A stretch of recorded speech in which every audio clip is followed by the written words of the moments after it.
Hello students, my name is Abhishek Shrivastava और आज हम लोग चैप्टर 2 को स्टार्ट कर रहे हैं। इसके पहले हम लोगों ने 1.5 तक 1.1 से 1.5 तक हमने ट्यूटोरियल पढ़ लिया था और उसको सॉल्व कर लिया था। आई होप आप लोग ने भी सॉल्व कर लिया होगा। ये चैप्टर 2 है। चैप्टर 2 जो बेसिकली बेस्ड है वो डीसी नेटवर्क थ्योरम्स पर बेस्ड है। इसके कुछ लर्निंग ऑब्जेक्टिव्स हैं, उसको हम लोग देख लेते हैं। लर्निंग ऑब्जेक्टिव्स में क्या क्या चीज़ें हैं, जैसे electric circuits and network theorem. हम लोग को इलेक्ट्रिक सर्किट्स के बारे में पढ़ना है और नेटवर्क थ्योरम के बारे में पढ़ना है। किरचॉफ लॉ के बारे में पढ़ना है, जो कि बहुत ही इंपॉर्टेंट टॉपिक है। इसके बाद determination of voltage sign, voltage के साइन जो है उसके डिटर्मिनेशन उसको समझना है, किस तरीके से उसको डिटरमाइन करें। Assume the direction of current, current की डायरेक्शन को कैसे एज्यूम करें। वैसे current is a scalar quantity, तो आपको एज्यूम ही करना पड़ता है। सॉल्विंग साइमल्टेनियस इक्वेशन, आपको अचानक से कोई भी इक्वेशन है उसको सॉल्व किस तरीके से करना है, किसी भी तरीके की इक्वेशन है। डिटर्मिनेंट्स निकालना है, आपको सीखना है। बेसिकली मैथमेटिक्स बेस्ड ये आपका चैप्टर 2 होने वाला है। Solving equation with the 2 unknowns, solving equation with the 3 unknowns, independent and dependent sources, Maxwell loop current method, mesh analysis using matrix form. Mesh analysis करेंगे मैट्रिक्स फॉर्म को, matrix को use करके। Nodal analysis with the voltage source, nodal analysis को सीखेंगे। Nodal analysis with the current source, source conversion, source का conversion कैसे करते हैं। पिछले वीडियो में मैंने आपको बताया था कि सोर्स को अगर कन्वर्ट करना हो किस तरीके से करेंगे। Ideal constant voltage source, ideal constant current source, ideal voltage source और आइडियल करंट सोर्स क्या होता है इसके बारे में भी जानेंगे। आपके थ्योरम हम लोग की स्टार्ट हो जाती है। जैसे सबसे पहली थ्योरम है आपकी सुपरपोजिशन थ्योरम, फिर है Thevenin theorem. How to Thevenin's a given circuits, Thevenin के बारे में जानेंगे, किस तरीके से उसकी सर्किट को हम लोग बनाते हैं। General instruction for finding the Thevenin equivalent, किस तरीके के इंस्ट्रक्शंस को हम लोग यूज़ करेंगे किसी भी थेवेनिन इक्विवेलेंट सर्किट्स को बनाने के लिए। इसके बाद आपकी थ्योरम आती है रेसिप्रोसिटी थ्योरम। रेसिप्रोसिटी थ्योरम के बारे में जानेंगे कि अगर किसी भी तरीके का अगर सेम सर्किट है उसमें अगर हम सोर्स के को अगर इंटरचेंज कर लेते हैं तो हमारी सर्किट्स पे क्या प्रभाव पड़ता है। स्टार डेल्टा ट्रांसफॉर्मेशन, जिसकी हम बात कर रहे थे, आपको आगे चलकर वीडियोस में हम स्टार डेल्टा ट्रांसफॉर्मेशन को समझेंगे। तो स्टार डेल्टा ट्रांसफॉर्मेशन को हम लोग इस बेसिकली इस चैप्टर में जानेंगे। फिर स्टार टू डेल्टा ट्रांसफॉर्मेशन, पहला है डेल्टा टू स्टार ट्रांसफॉर्मेशन, दूसरा है star to delta transformation. Compensation theorem को देखेंगे। नॉर्टन थ्योरम क्या होती है, थेवेनिन इक्विवेलेंट सर्किट्स को करंट सोर्स के केस में जो सर्किट हम लोग कन्वर्ट करते हैं वो नॉर्टन थ्योरम में आती है। How to nortonize a given circuit, general instruction for finding the Norton equivalent circuits. Millman theorem को समझेंगे, मिलीमन थ्योरम क्या है। Generalize form of Millman theorem, maximum power transfer theorem, maximum transfer efficiency. तो basically जो ये series चल रही है, ये सीरीज़ बहुत ही ज़्यादा आपको डीप में ले जाकर आपको क्वेश्चन सॉल्व करने के लिए नहीं है, क्योंकि उसके लिए आपको बेसिकली एक अलग से एक हम मुझको अगर वीडियो बनाना पड़ेगा। अगर आपको कोई भी डाउट आता है किसी न्यूमेरिकल में या किसी क्वेश्चन में डाउट आता है, आप मुझे न्यूमेरिकल भेजिए या कमेंट करिए कि पर्टिकुलर जगह पे आपको डाउट आ रहा है, तो उसके लिए मैं एक स्पेशल वीडियो आपके लिए डिज़ाइन करूँगा जिसमें उसको एक ब्लैंक पेज पे बिल्कुल सॉल्व करके आपको समझाया जाएगा। लेकिन अभी हम लोग एक रिवीजन प्रोसेस पे चल रहे हैं, ताकि जो पुराने स्टूडेंट्स हैं या जो नए स्टूडेंट्स हैं उनको एक ओवरव्यू मिल सके और पुराने स्टूडेंट्स का रिवीजन हो सके। तो डीसी नेटवर्क थ्योरम की शुरुआत हम लोग एक स्टेटमेंट के थ्रू करते हैं। Network theorem helps to determine the unknown value of current, resistance, voltage etc in electric network. Network theorem का यूज़ क्यों करते हैं, नेटवर्क थ्योरम का यूज़ इन पैरामीटर्स को पता करने के लिए करते हैं। जैसे करंट हो गया, रेजिस्टेंस हो गया, वोल्टेज हो गया, और कोई भी पैरामीटर अगर ज़रूरी होता है तो उसको जानने के लिए हम डीसी नेटवर्क थ्योरम का यूज़ करते हैं। तो यहाँ पे देखिए डीसी नेटवर्क थ्योरम में कुछ थ्योरम्स ऐसी होती है जो कि एसी सर्किट में भी अप्लाई होती, लेकिन अभी हम लोग डीसी नेटवर्क थ्योरम के बारे में ही जानेंगे और सीखेंगे। तो यहाँ पर स्टार्ट करते हैं। सबसे पहला टॉपिक जो है वो आपका है 2.1 electric circuits and network theorem. देखिए, हम लोग को थ्योरम्स की तरफ बढ़ने से पहले हम लोग को ये जान लेना चाहिए कि बेसिकली क्या क्या जो पैरामीटर्स हैं, सर्किट्स हैं, लीनियर सर्किट्स हैं, नॉन लीनियर सर्किट्स हैं, बायलेटरल सर्किट्स हैं, इन सर्किट्स का इन सब का मतलब क्या है। तो स्टार्ट करते हैं। देयर आर सर्टेन थ्योरम, कुछ निश्चित थ्योरम है which when applied to the solution of electric network, electric network के सॉल्यूशन के लिए अप्लाई किया जाता है। इधर simplify the weather simplify the network itself, या नेटवर्क को सिंप्लीफाई करने के लिए यूज़ करते हैं। और render their analytical solution very easy, और उसके सॉल्यूशन बहुत इजी सॉल्यूशंस को ईजिली सॉल्यूशंस को मिलने प्राप्त कर लेते हैं, एनालाइज कर लेते हैं। This theorem can also be applied to the AC system, ये थ्योरम्स को एसी सिस्टम पे भी अप्लाई किया जा सकता है। With the only difference that impedance replace the ohmic resistance, जो इम्पिडेंस वहाँ पर दिया जाता है, इम्पिडेंस को जेड से रिप्रेजेंट किया जाता है। और इम्पिडेंस के बारे में मैं आपको बता दूँ, ये आर प्लस जे एक्स के बराबर होता है। या फिर आप कह सकते हैं कि इम्पिडेंस का अगर मैग्नीट्यूड फॉर्म में लिखें, मॉड फॉर्म में, तो ये R square plus X square के बराबर होता है।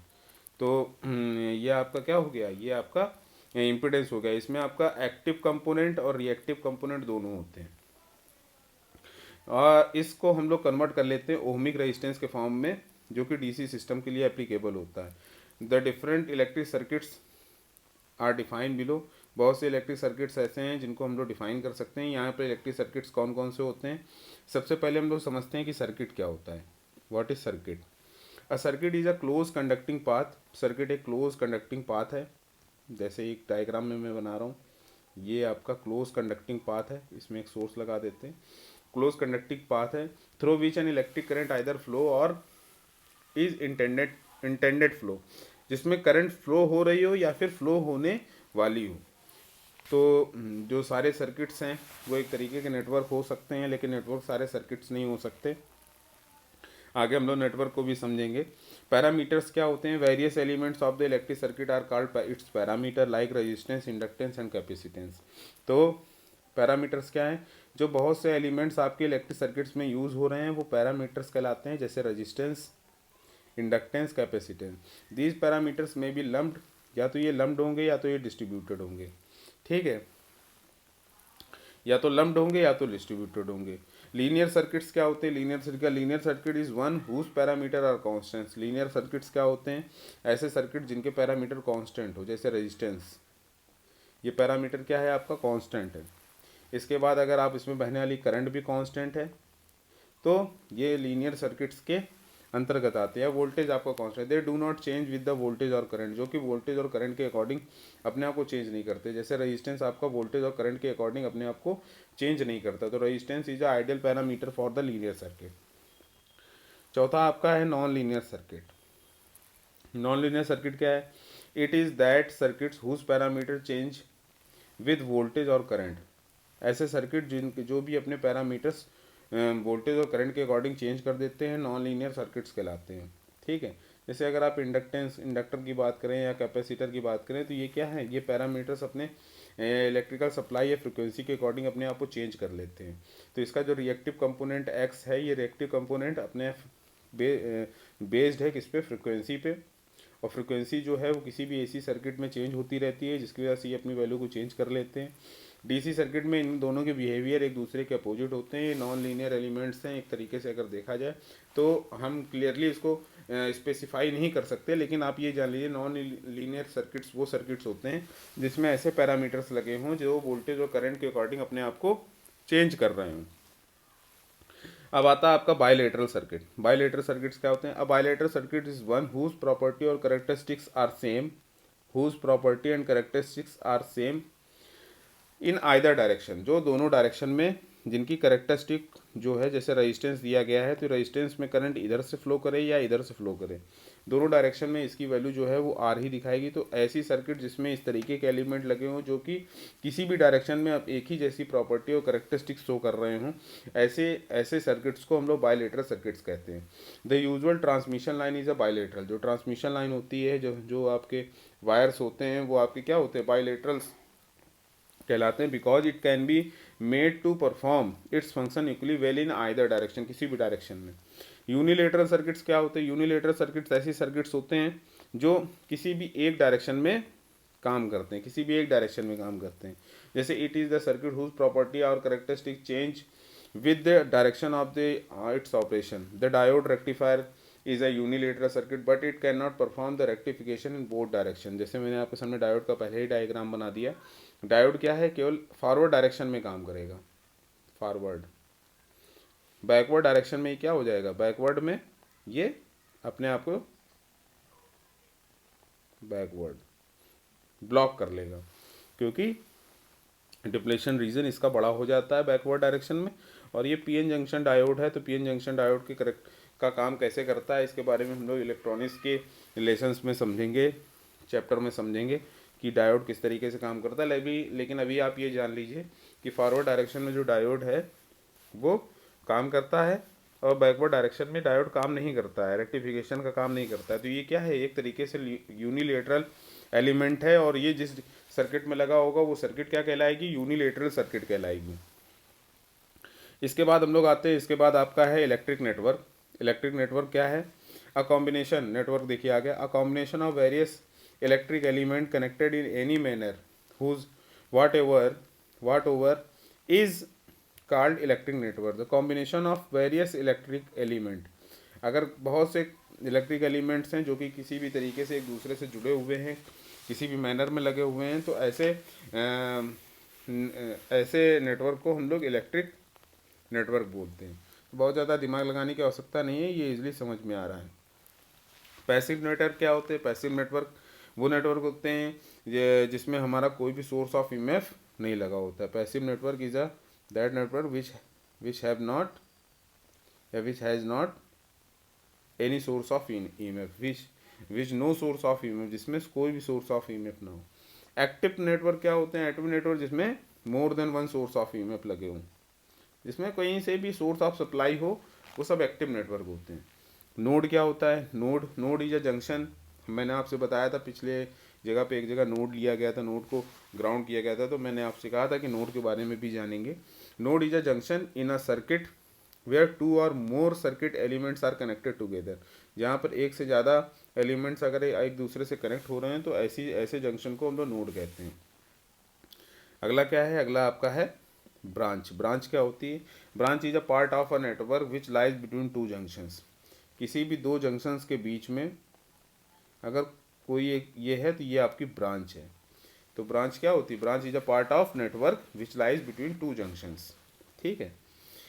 Loop, what is loop, loop को जानते हैं, लूप यानी एक close path. It is a close path in a circuit in which no elements or node is encountered more than once।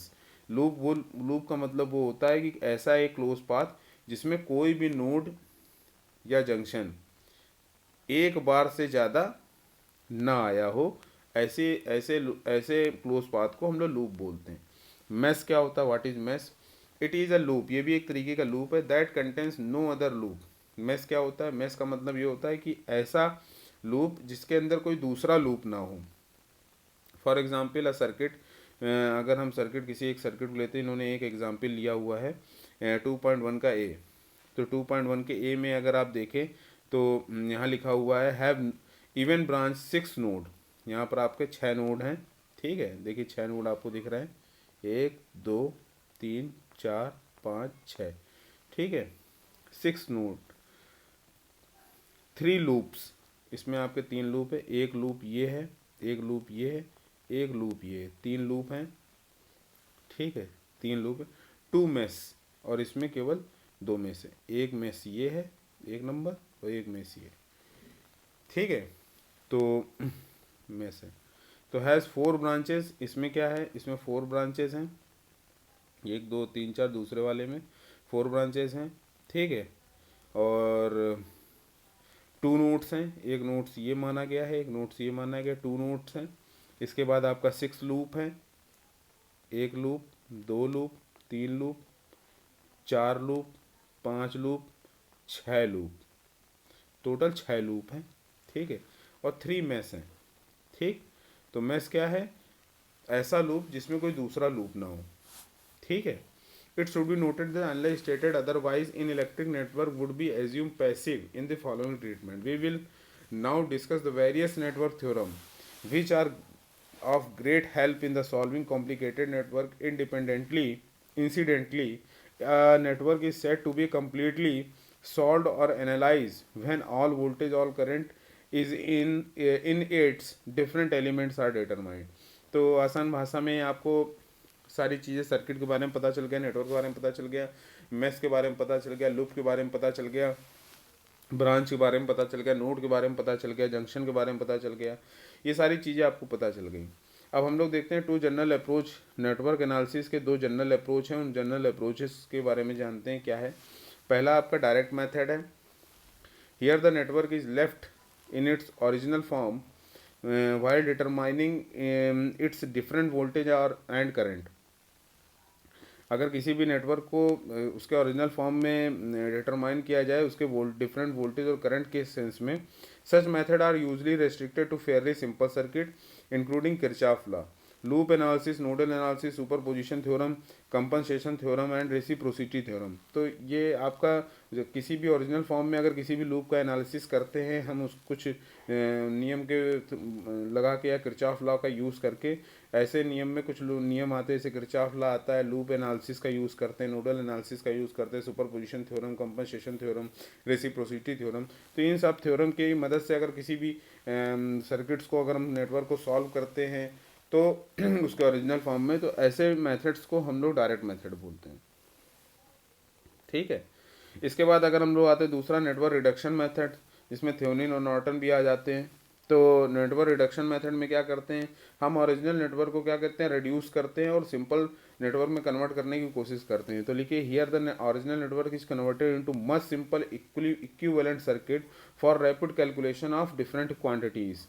This method can be applied to simple as well as complicated network. Example of this method are delta to star and star to delta conversion, Thevenin theorem and Norton theorem। तो ये basically ये जो है वो network reduction method पे काम करते हैं। तो हमारे पास दो मेथड होते हैं नेटवर्क एनालिसिस के, एक डायरेक्ट मेथड होता है, दूसरा होता है नेटवर्क रिडक्शन मेथड। अब अगला आपका आता है टॉपिक 2.2। 2.2 क्या है, किरचॉफ लॉ। बहुत ही इंपॉर्टेंट लॉ है। तो किरचॉफ लॉ में बगल में देखिए डायग्राम भी, चित्र भी बना हुआ है किरचॉफ का। ये थे किरचॉफ, ठीक है, देख लीजिए इनको आप। These laws are more comprehensive than Ohm's law. ये एक बहुत ही कॉम्प्रिहेंसिव लॉ है ओम्स लॉ के अपेक्षा। And are use to solving the electrical network which may be radially solve by latter. Kirchhoff law, Kirchhoff's law 2 in number और particular useful. पहला है in determining the equivalent resistance of a complicated network of the conductor. Second है for calculating the current flow in the various conductor. The two laws are, first laws Kirchhoff point law और current law. इसको KCL कहा जाता है। पहला law क्या है, Kirchhoff point law और करंट लॉ। तो इसको लोग केसीएल बोलते हैं, Kirchhoff current law. In any electrical network the algebraic sum of current meeting at a point is a zero. किसी भी इलेक्ट्रिकल नेटवर्क में अगर करंट किसी पॉइंट पर मीट कर रहा है तो उन सारी करंट का जो अलजेब्रिक सम होगा वो क्या होगा, जीरो होगा। 1 2 3 4, तो 1 + 2 + 3 + 4 इज इक्वल टू 0। क्योंकि कुछ इनकमिंग करंट्स हैं, कुछ आउटगोइंग। तो इसको दूसरी तरीके से कहते हैं all the incoming currents is equal to the outgoing current, sum of all outgoing current. Put in another way, it is simply that the total current leaving at a junction is equal to total current entering at a junction। वही मैंने आपसे बोला अभी, leaving at a junction, entering at, ये क्या होंगे, बराबर होंगे। और इन दोनों को अगर जोड़ दिया जाएगा तो इसकी वैल्यू 0 आ जाएगी। It is obviously true because there is no accumulation of charge at a junction of a network. Consider the case of few conductors meeting at a point। इसको भी मैंने आपके सामने सॉल्व करके दिखा दिया है, इसको इस तरीके से समझेंगे। ये डायग्राम देखिए आपके सामने बना हुआ है, ठीक है, और एक डायग्राम आपके सामने ये भी बना हुआ है। आप इसको सॉल्व कर सकते हैं और समझ सकते हैं। The summation of I is equal to 0 is called Kirchhoff current law या पॉइंट लॉ। सेकेंड है आपका किरचॉफ मेश लॉ और वोल्टेज लॉ। इसको केवीएल बोलते हैं, किरचॉफ वोल्टेज लॉ। इसमें बोला गया है the algebraic sum of product of current and resistance in each conductor in a closed path in a network plus the algebraic sum of EMF in that point, that path is 0। तो इसका कहने का मतलब ये है कि the source voltage is equal to the internal all algebraic sum of internal all voltage drop और sum of all voltage drop। तो इसको इस तरीके से कहा जाता है कि सोर्स, जितने भी सोर्स ईएमएफ हैं उनको अगर सम कर लिया जाए और जितना भी आपका वोल्टेज ड्रॉप हो रहा है करंट रेजिस्टेंस के मल्टीप्लिकेशन से पूरी सर्किट में, उनको जोड़ लिया जाए और आपस में एक दूसरे को जोड़ा जाए तो आपकी वैल्यू क्या आएगी, 0 आएगी। ये क्या है, किरचॉफ वोल्टेज लॉ। तो नीचे जो सर्किट दी गई है इसको आप देख सकते हैं। ये सर्किट्स में ब्रांच है, ये देखिए एक ब्रांच दिखाया गया है, इसके बाद ये नोड दिखाया गया है, इसके बाद इस तरीके से इसको सॉल्व किया गया है। तो इसको आप समझेंगे तो जो करंट ला है ये इस पॉइंट पे अगर देखेंगे तो I1 सारी इनकमिंग करंट्स है, I1 I2 I3, ठीक है। I1 I2 I3 is equal to 0 हो जाएगा। यहाँ पर अगर आप वोल्टेज को देख लेंगे तो जितना भी वोल्टेज दिया गया है V5 V6 V7 V8 जो है, ये टोटल वोल्टेज क्या हो जाएगा, ये वोल्टेज इज इक्वल टू 0 हो जाएगा, ठीक है। तो the basis of this law is this, if we start from a particular junction, go round the mesh till we come back to the starting point, then we must be at the same potential with which we started. Hence it means that all the source of EMF met on the way must necessarily be equal to the voltage drop in the resistance, every voltage being given its proper sign plus or minus, ठीक है। ये तो आपको समझ में आ गया। अब अगला टॉपिक आता है 2.3, determination of voltage sign. Voltage signs को कैसे डिटरमाइन करें। In applying the Kirchhoff law to specific problem, particular attention should be made to be paid to should be paid to the algebraic sign of voltage drop and EMF, otherwise the result will come out to be wrong। अगर हम लोग sign को अगर voltage signs को या फिर other sign को अगर हम लोग नहीं समझेंगे और नहीं सही से यूज़ करेंगे तो हमारा जो रिजल्ट आएगा, रिजल्ट वो हमारा हमेशा गलत गलत आएगा। तो समझ लेते हैं साइन ऑफ बैटरी में, बैटरी का क्या साइन है।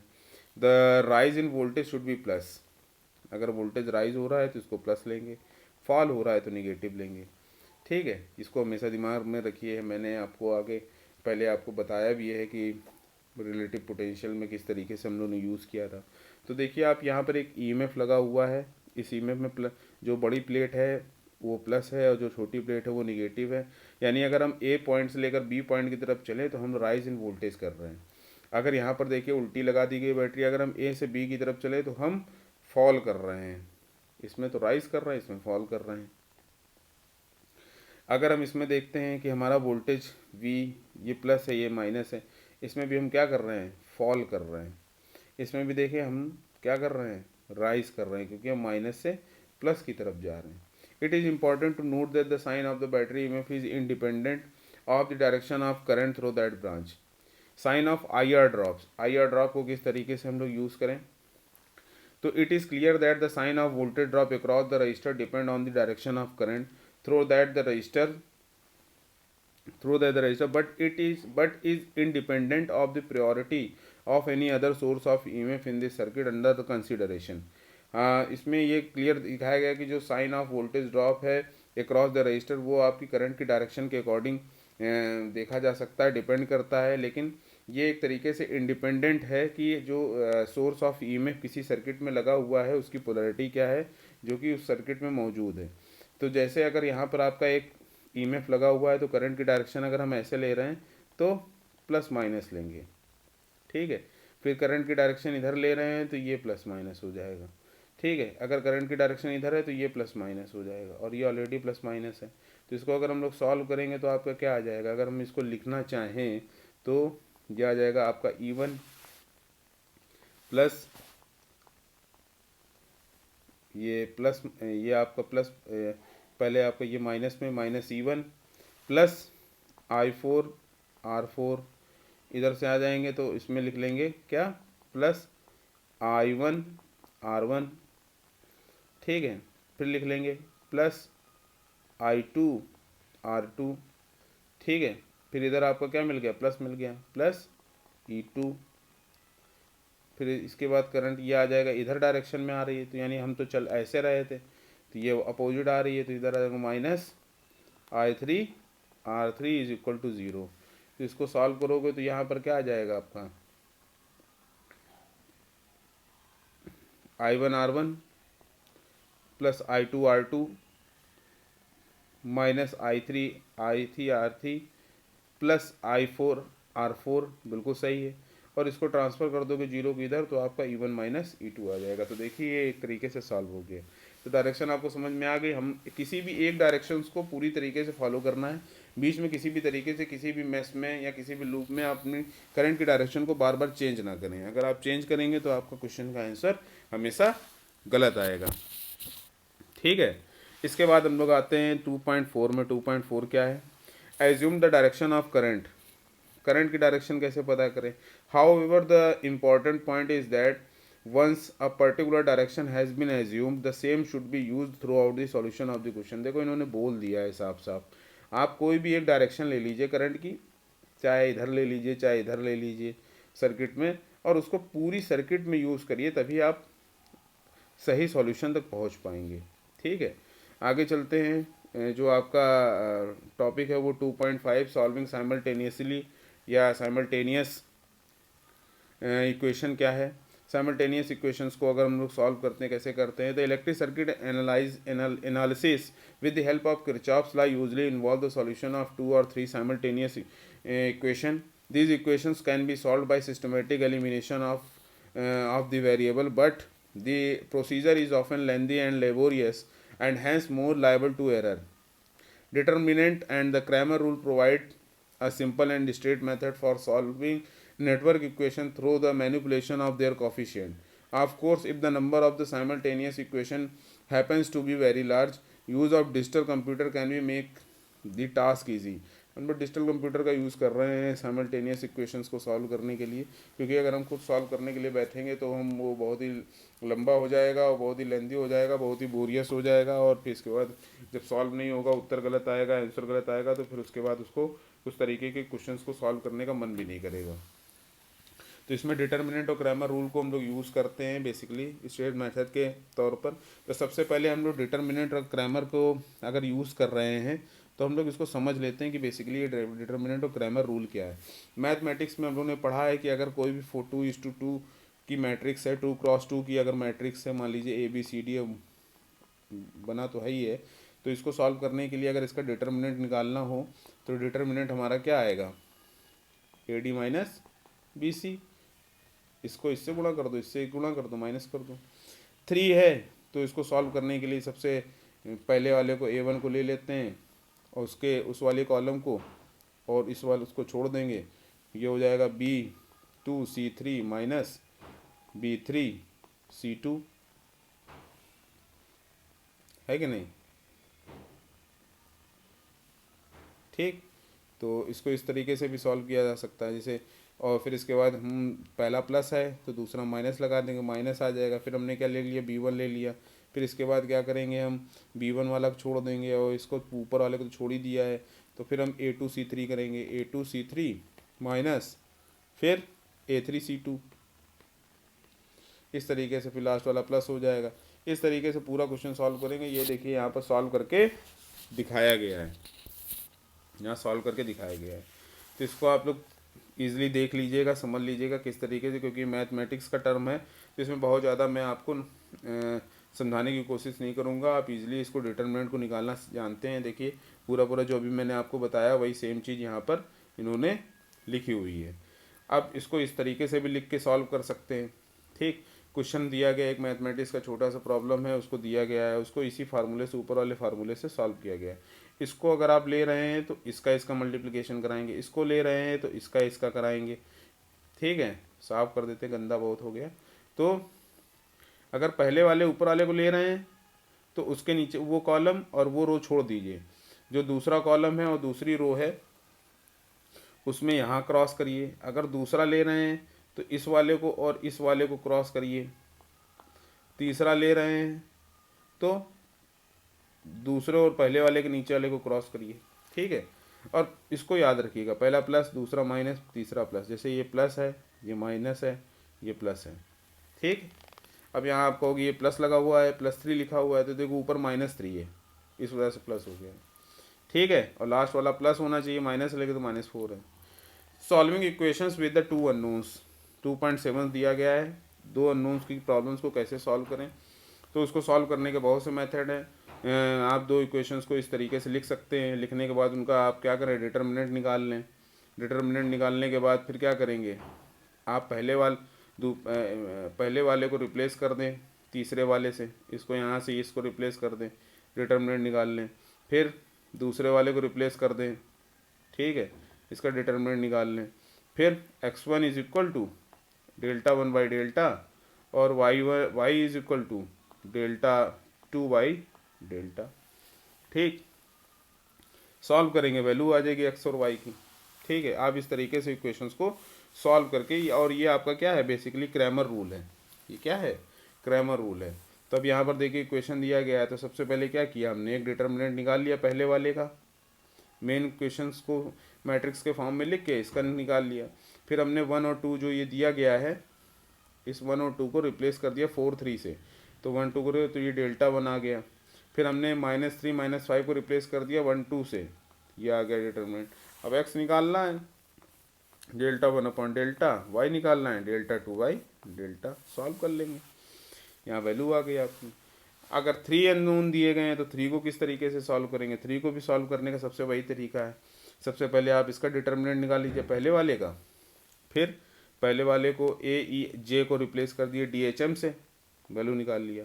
फिर बी एफ के को रिप्लेस कर दीजिए, फिर डेल्टा 2 आ गया। फिर सी जी एल को रिप्लेस कर दिए, फिर डेल्टा 3 आ गया। बस x is equal to delta 1 upon delta, y is equal to delta 2 by delta, z is equal to delta 3 by delta. ये आपका क्वेश्चन सॉल्व हो गया। हम लोग आते हैं 2.3 में। यहाँ पर भी क्रैमर रूल लगाना है। क्रैमर रूल लगाने का सेम तरीका, इसको भी सॉल्व इसी तरीके से करेंगे। तो अब आप पेन पेपर लेके इस क्वेश्चन को, इस तरीके के क्वेश्चन को सॉल्व करने की कोशिश करिएगा। ठीक है, यहाँ पर एक क्वेश्चन आ गया, what is the voltage V S across the open switch in the circuit. अब V S open switch in the circuit के अक्रॉस हमें वोल्टेज पता करना है। ठीक है, तो एक मिनट रुकिए ज़रा, वोल्टेज पता करने की कोशिश करते हैं। हमने इस पूरी सर्किट को इस तरीके से, ये सर्किट बगल में 2.8 की भी दी गई है।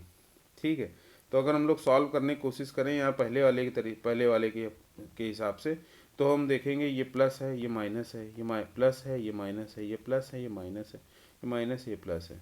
तो सबसे, और ये माइनस और प्लस है। तो अगर हम लोग वी एस को पता कर रहे हैं, हम पहला पॉइंट माइनस का लेके चलते हैं। इन्होंने प्लस लिया, हम माइनस लेंगे। माइनस वी एस, नीचे चलते हैं, -10 +20 +50 जो -30, -30। ठीक है, जोड़ते हैं क्या आता है, तो 20 और 50 70, 70 में से 30 गया 40, 40 में से 10 गया 30, तो यहाँ आ जाएगा -VS और प्लस का 30 आ जाएगा। ठीक है, VS इज इक्वल टू 30 आ जाएगा, VS इज इक्वल टू 30 आ जाएगा। एक साइन कन्वेंशन को फॉलो कर लीजिए, सॉल्व करते रहिए। ठीक, दूसरे वाले में भी इसी तरीके से आप सॉल्व करेंगे तो आपको मिल जाएगा। ठीक, एक एक लूप को फॉलो करिए, पता चल जाएगा। ठीक, फाइंड द अननोन वैल्यू 2.8 में दिया गया है। अननोन वोल्टेज को V1 को पता करना है। V1 को किस तरीके से पता करेंगे, तो आप यहाँ देख रहे हैं कि R2 है और R2 की वैल्यू यहाँ पर कुछ दी गई कि नहीं दी गई है, कि R1 की वैल्यू इसी तरीके से दी गई है। तो अगर मान लेते हैं हम 4 दूनी 8, तो -16 करंट को देख रहे हैं हम।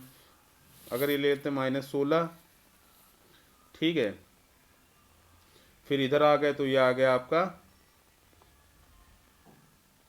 +16 लेंगे ना, इधर जाएगा +16, फिर इधर चले गए तो आपका क्या आ जाएगा, -10 -4, क्योंकि करंट डिवाइड हो गई। ठीक है,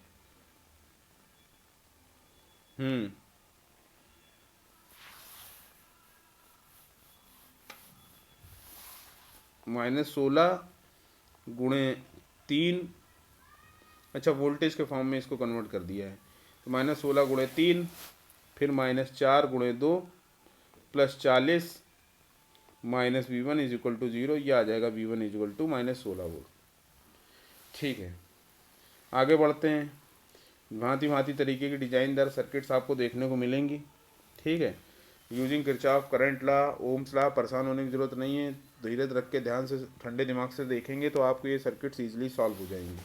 using Kirchhoff current law and Ohm's law, find the magnitude and polarity of the voltage V, direction of 2 current source as shown. Let us arbitrarily choose the direction of I1, I2 and I3। I1 दिया गया है, I2 दिया गया है and I3 दिया गया है, and the polarity of V as shown in figure. We will use the sign convention of for currents as given in art. Apply KCL to the node A. Node A पर KCL आपको निकालना है। तो हम देख लेंगे कि node A पे किस तरीके से KCL को सॉल्व किया जाए। KCL को निकालने के लिए हम लोग किस तरीके से हम लोग देखते हैं। ठीक है। तो सबसे पहले हम लोग क्या देखेंगे, करंट किसके क्रॉस करंट निकालनी है। Ohm's law, the polarity of voltage V। ठीक है, पोलैरिटी ऑफ वोल्टेज V, इसको सॉल्व करने के तो बहुत तरीके हैं। Direction of the two current source are as shown. Direction of two current source, हाँ तो ये दोनों एक दूसरे के अपोजिट डायरेक्शन में हैं। वैसे एक दूसरे के अपोजिट डायरेक्शन में है तो आप ये समझ लीजिए कि हम ये मान के चलते हैं कि 8 एम्पियर की करंट जो है वो इधर से जा रही है और 30 एम्पियर की करंट इस पॉइंट पे आ रही है।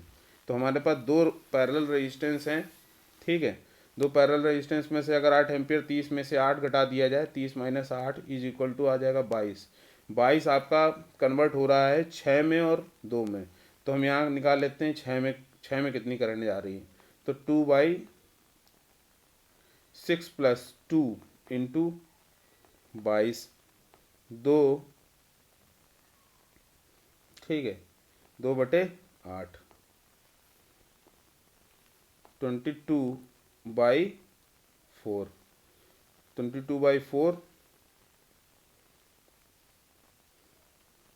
ठीक है, 22/4 आपका आ रहा है। ये करंट जा रही है किसमें, 6 ओम में जा रही है ये करंट। ये करंट किस में जा रही है, 6 ओम में जा रही है। अगर हम इसके क्रॉस वोल्टेज V को पता करें तो हम 6 से मल्टीप्लाई कर देंगे। ये हो जाएगा 2 3 6, 2 दूनी 4, 11, यह आएगा 33 वोल्ट। कितना आएगा, 33 वोल्ट।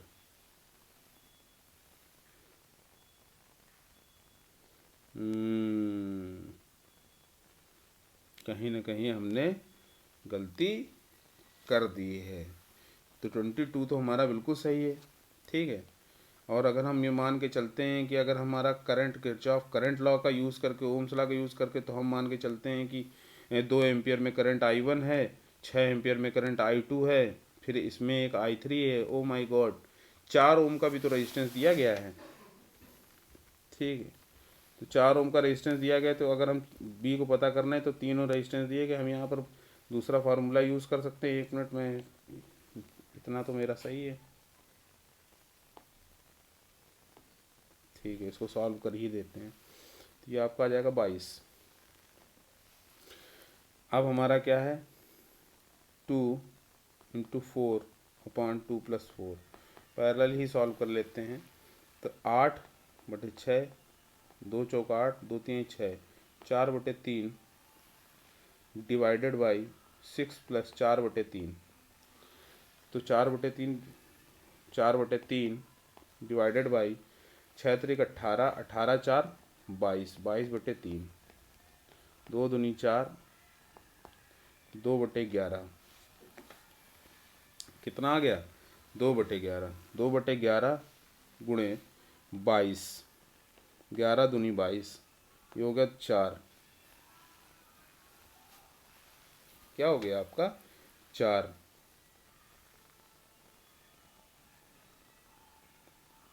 ठीक, ये क्या आ गया, 4 एम्पियर, 4 एम्पियर।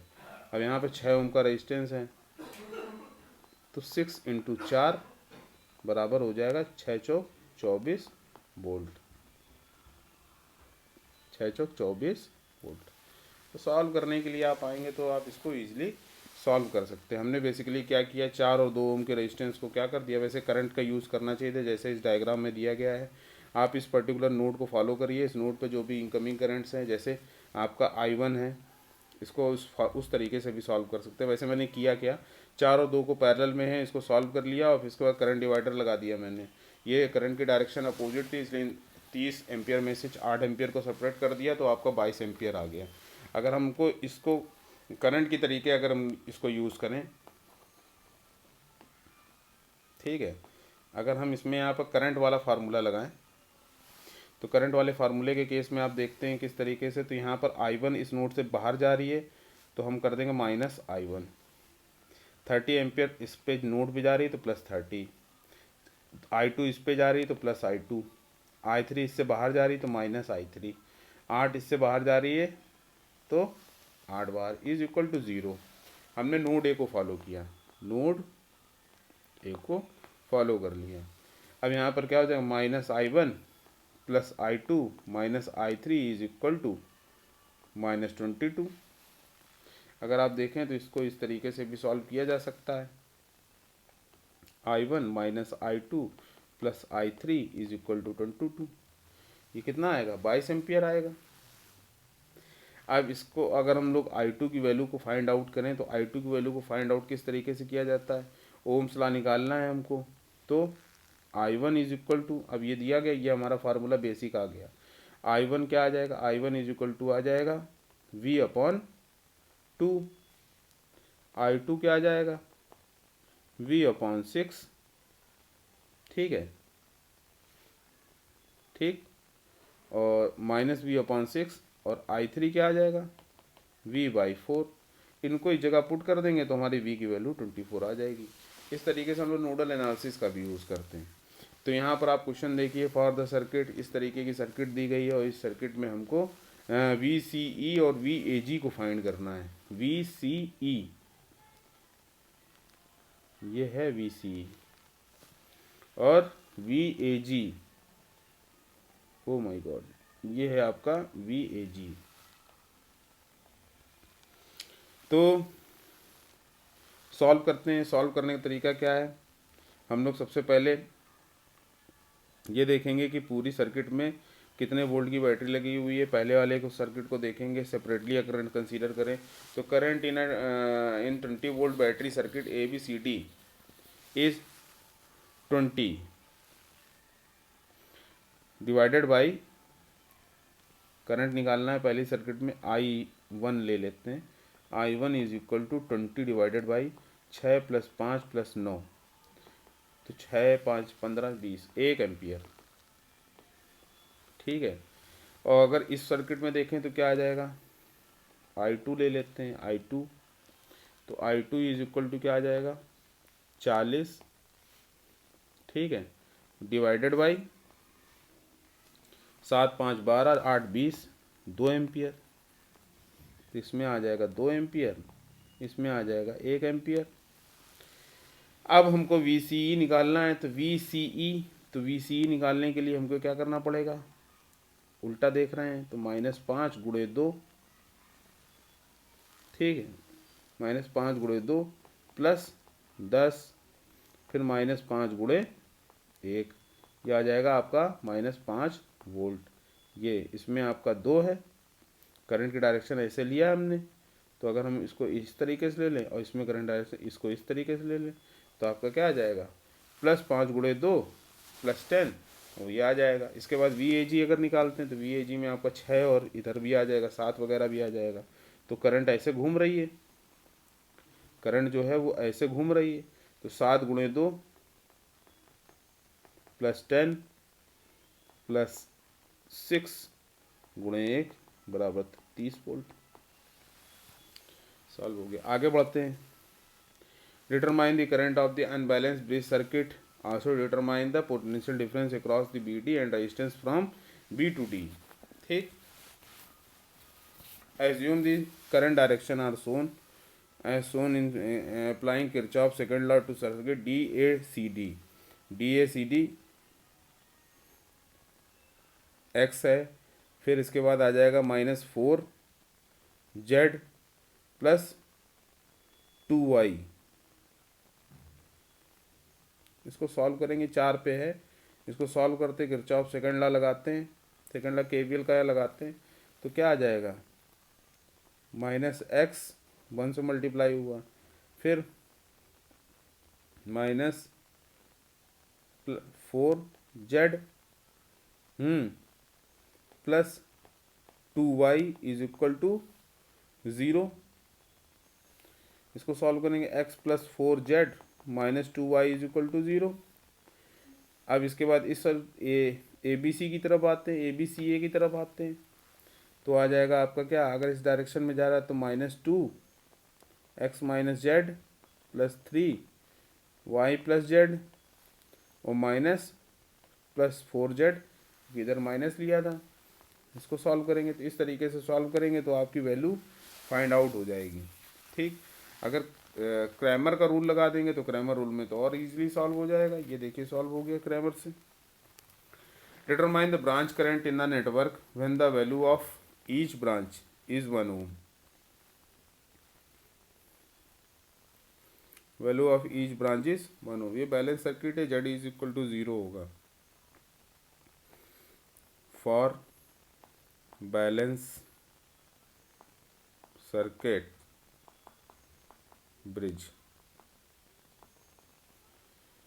यहाँ जेड इज इक्वल टू 0 होगा, कोई करंट फ्लो नहीं होगी। बाकी आप इस क्वेश्चन को इजीली सॉल्व कर सकते हैं केवीएल लगा के।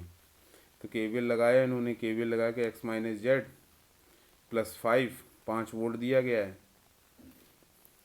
ठीक, x माइनस जेड 5 वोल्ट दिया गया है, इसकी बात कर रहे हैं। इसके बाद y प्लस जेड 1 दिया गया है, फिर इसके बाद ये जेड आ गया है, इसको सॉल्व करके सॉल्व कर लिया। नेटवर्क के क्वेश्चन, ब्रिज के क्वेश्चन इसी तरीके से आपके सॉल्व हो जाते हैं। 1 ओम है, जेड की वैल्यू जो है वो 0 है, यहाँ पर भी जेड 0 हो जाएगा।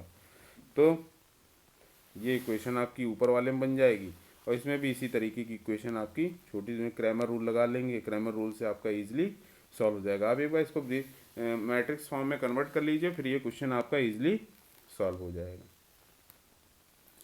इसके बाद आ जाते हैं 2.11 में। एग्जाम्पल 2.11 में क्या है, इसमें 2 batteries A and B are connected in parallel. 2 batteries हैं, पैरेलल में कनेक्टेड हैं। ये 2 ओम है, ये 1 ओम है। Parallel the load of 10 ohm is connected.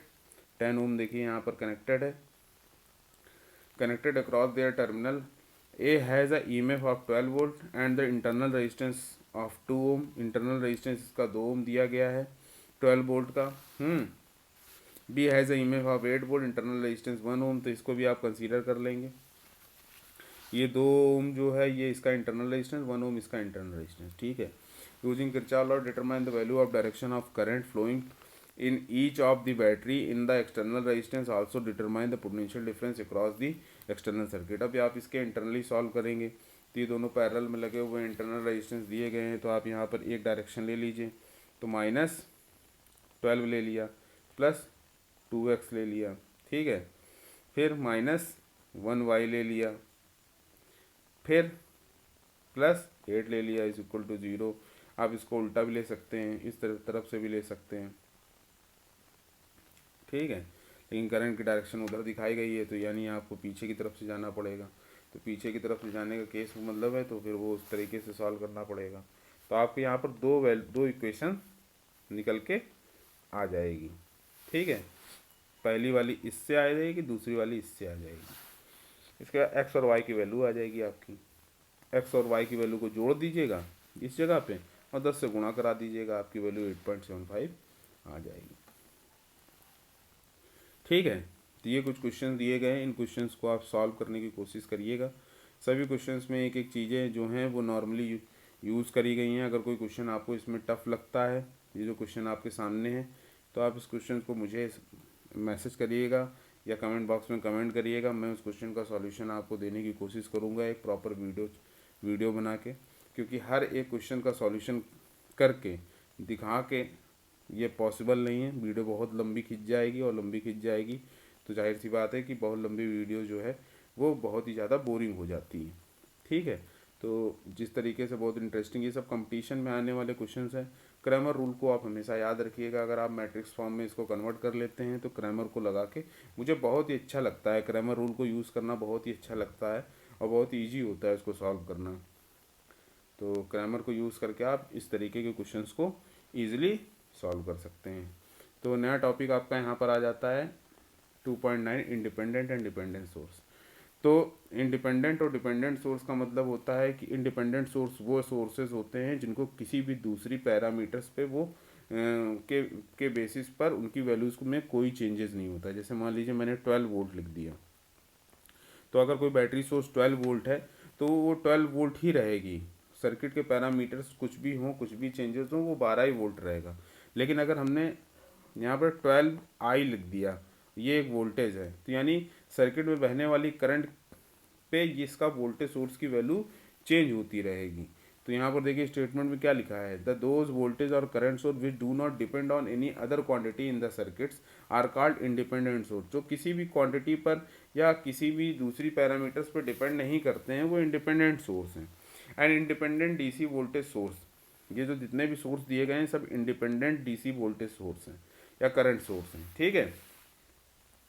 The positive sign shows the terminal A is positive with respect to terminal B. In other words, potential of the terminal A is V volt higher than terminal B. ठीक है।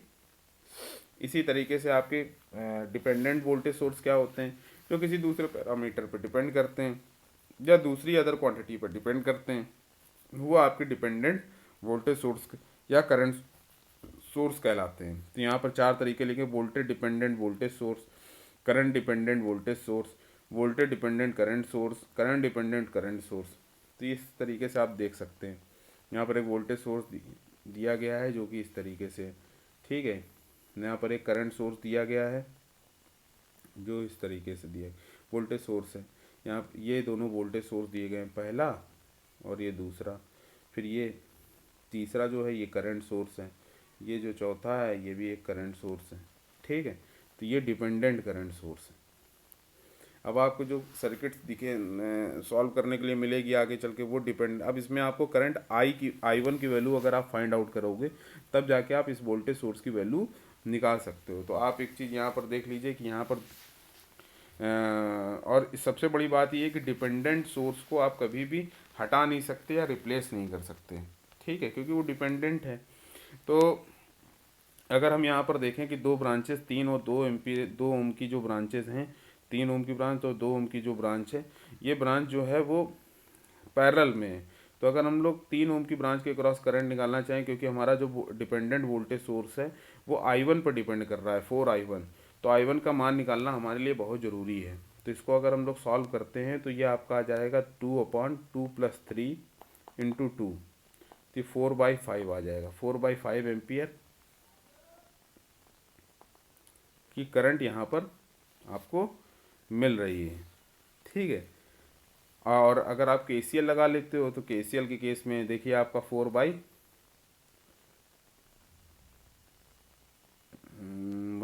Minute यहाँ पर कुछ solution में कोई दिक्कत हुई है क्योंकि ये दोनों पैरेलल में हैं। अगर हम लोग इसको सॉल्व करते हैं तो सॉल्व करने के केस में 4/3 एम्पियर यहाँ पर दिख रहा है। फिलहाल अगर हम लोग KCL लगाते हैं तो ये देखिए +2, ठीक है, फिर -I1 बिल्कुल सही है, फिर इसके बाद 4I1, ये आपकी 4I1, ओके, ये आपका एक करंट सोर्स है, not a voltage source, it is a current source, ठीक है, ओके।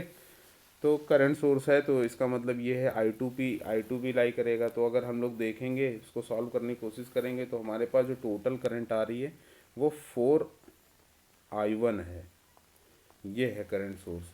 तब जाके हम 3 के क्रॉस जो I1 है इसको सॉल्व कर सकते हैं। तो इसी को सॉल्व कर लेते हैं, हमारे पास तो है ही है। तो I1 इज इक्वल टू 4/5 आया था, सॉरी 4/5 आया था पहला वाला, 4/5 2 से मल्टीप्लाई करेंगे, फिर आ जाएगा 4 दूनी 8 + 8/5, 4 दूनी 8, 8/5 I1 को एक तरफ ट्रांसफ़र कर लेते हैं तो -3I1/5, क्योंकि जब 8/5 इधर जाएगा तो 5 - 8 तो -3 हो जाएगा /5 इज इक्वल टू 4/5 आ जाएगा, 5 से 5 कैंसिल हो जाएगा, I1 इज इक्वल टू आ जाएगा 4/3। यही देखिए वैल्यू यहाँ पर आई है। I2 निकालना चाहोगे तो I2 भी इसी तरीके से -2 एम्पियर आ जाएगा।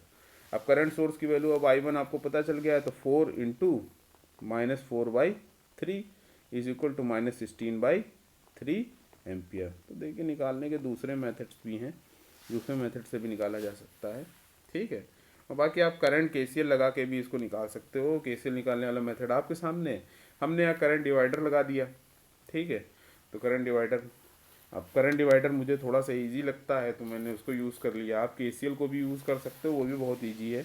करंट की डायरेक्शन को देख सकते, जैसे अब यहाँ पर दिया गया है by applying KCL obtain the value of V I1 I2 in the circuits.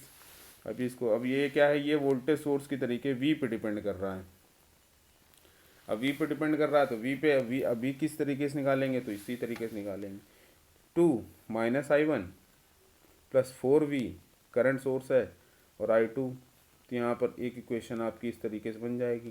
तो I1 is equal to V/3, I2 is equal to V/6।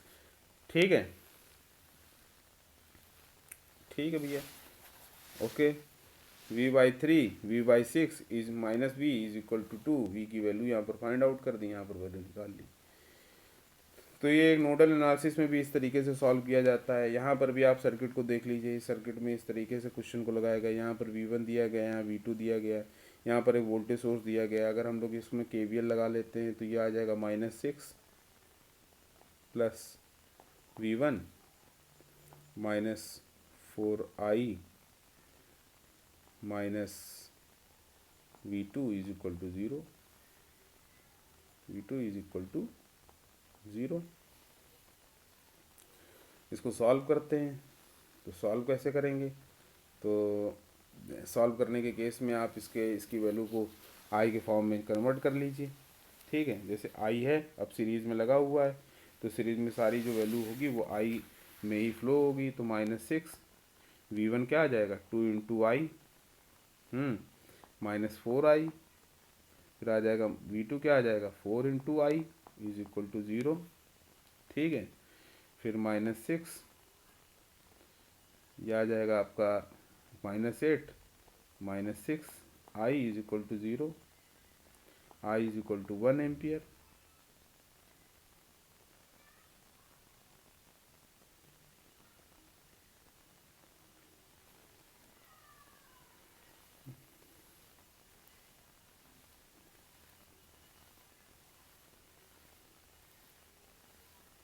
अब देखिए यहाँ पर एक गलती नहीं है, वो गलती को हम नहीं मानेंगे। अच्छा, तो गलती को अगर हम नहीं मानते हैं, क्योंकि इन्होंने प्लस लिया है, हमने माइनस लिया है। V1 और V2 ये दोनों इन्होंने माइनस लिए हैं, तो हमको ये दोनों प्लस लेने चाहिए थे। ये दोनों प्लस, अच्छा करंट यहाँ से आएगी तो पीछे प्लस छोड़ेगी ना, यहाँ गलती कर दी हमने। एक मिनट, हमने यहाँ गलती कर दी, इसको प्लस लेना चाहिए था, ठीक है। तो हम इसको प्लस ले लेंगे तो ये कैंसिल हो जाएगा, ठीक। तो ये हो जाएगा +2I, ये हो जाएगा 6/2, I इज इक्वल टू हो जाएगा 3 एम्पियर। देखिए छोटी छोटी गलतियाँ हो जाती हैं। तो I is equal to 3 ampere हो जाएगा। फिर V1 is equal to solve करो 6 वोल्ट, 12 वोल्ट आ जाएगा, ठीक। इसी तरीके से क्वेश्चंस को आप सॉल्व करते रहिए, क्वेश्चन को नोट करिए। किसी क्वेश्चन में अगर कोई दिक्कत होती है तो आप मुझे बताइए, ठीक है। इस क्वेश्चन को सॉल्व, कोई क्वेश्चन अगर मुझे सही दिखता है, आप यहाँ पर देखिए थोड़ी कॉम्प्लेक्स सर्किट दिख जरूर है, लेकिन कॉम्प्लेक्स ये है नहीं। ये तो ये देखिए पूरा सीरीज़ में है, ये पूरा सीरीज़ में है, ये दोनों पैरेलल में, ये पूरा सीरीज़ में। ये डिपेंडेंट Vx है, तो Vx कहाँ गया, ये Vx दिया गया है। अब आप अगर ये 12 के पैरेलल में ये पूरी सर्किट है, तो अगर हम लोग इसको देखें तो 12 माइनस ले लेते हैं, ये हो जाएगा प्लस I मान लेते हैं प्लस 2I मान लेते हैं प्लस 3I मान लेते हैं इज इक्वल टू 0। तो ये हो जाएगा 3 2 5 1 6I is equal to 12, I is equal to 2 ampere. Vx is equal to क्या आ जाएगा, 6 वोल्ट। तो Vx is equal to 6 volt. अब यहाँ पर 72 इंटू 6 कर दोगे तो वैल्यू आ जाएगी, आ गई वैल्यू, ठीक, ठीक है। तो ये वोल्टेज सोर्स की वैल्यू आ जाएगी। Vy अगर आपको पता करना है तो Vy कहाँ है, Vy ये है Vy। अब यहाँ पर 72 गुणे Vx करना था, Vx की वैल्यू कितनी है, Vx की वैल्यू 6 वोल्ट है। तो 72 गुणे 6 अब इसकी सर्किट में क्या है, ये हो गया प्लस 4i मान लो, प्लस 8i मान लो, इज इक्वल टू 0 कर दो। तो 72 × 6 माइनस का is equal to 8×4 = 12x, 12×6 = 72 minus 36i, i is equal to 36।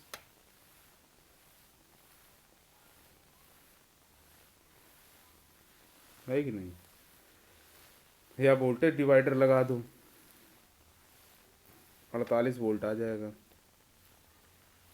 ठीक है, ये आ जाएगा आपका 48 वोल्ट। 8/12 × 72 कर दिया। इसी तरीके से अगर ये दोनों सॉल्व हो गए, Vx Vy निकालना था। ठीक, ये कुछ क्वेश्चन है, इसको आप लगाइए, वीडियो को पास करिए, आराम से लगाइए, सॉल्यूशन को देखिए। इन केस अगर कोई भी समस्या आपको देखने को मिलती है, समझने को मिलती है, या आप उसको दिक्कत में हो तो आप मुझे भेजिए। मैंने मेल आईडी आपको कई बार दिया गया है, मेल आईडी भी दिया गया है, कमेंट बॉक्स में कमेंट करिए। आप मुझे इंडिकेट करिए कि ट्यूटोरियल नंबर 2.1 का आपको दूसरा या तीसरा, चौथा या 1.5 को क्वेश्चन नहीं आ रहा है, तो उस क्वेश्चन का सॉल्यूशन मैं कम्युनिटी पोस्ट पे या तो पोस्ट करूँगा सॉल्व करके, या तो मैं उसके लिए अगर बहुत ही अच्छा क्वेश्चन होगा तो मैं उसके लिए एक वीडियो स्पेशली डिज़ाइन करूँगा। ठीक है, तो ये ट्यूटोरियल प्रॉब्लम आपका 2.1 है, इसको आप सॉल्व करने की कोशिश करिएगा। आपने सारी चीज़ें क्लियरली समझ ली हैं, सॉल्व करेंगे तो आपको ये सारी चीज़ें बिल्कुल अच्छे से क्लियर हो जाएंगी। तो इसमें जो क्वेश्चंस हैं वो करीब 24 क्वेश्चन हैं, और कल हम लोग मैक्सवेल लूप करंट मेथड को समझना स्टार्ट करेंगे।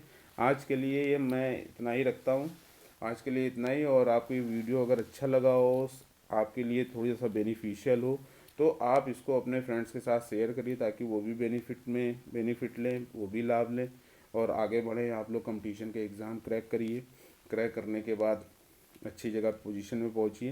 ये मेरी शुभकामनाएं आपके साथ है, और